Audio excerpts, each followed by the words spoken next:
Samantala mga kabrigada, higit 30 barangay naman sa Cauayan City, Isabela ay risk yan sa pagbaha. Mga food facts mga kabrigada, naka-standby po para sa mga maapektuhan ng bagyong Paulo. Mula dyan sa Brigada News FM Cauayan, Analisa Cabigas, ibrigada mo! Brigada Live Report! Patuloy ang ginagawang monitoring ng Cauayan City Disaster Risk Reduction and Management Office sa pamagitan ng BGD Command sa lagay ng lungsod. May kaugnayan dito sa bagyong si Paulo. Sa panayam ng Brigada News FM Cauayan kay Michael Cañero, head ng BGD Command, bagamat mataas o malakas ang buhos ng ulan, ay nasa normal level pa rin ang tubig sa ilog Cagayan.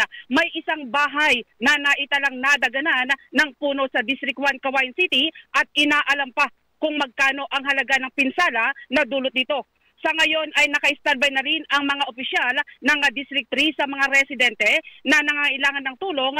Ang naturang barangay ay isa sa mga barangay na talagang binabaha tuwing may malakas na buhos ng ulan.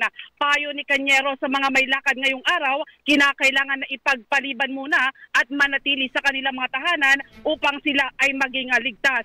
Sa ngayon, ang lungsod ng Cauayan ay nasa signal number 4.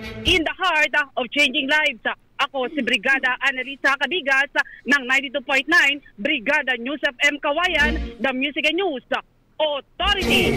Ang bahaging ito ay hatid sa atin ng Drive Max Coffee. Ligayang tuloy-tuloy.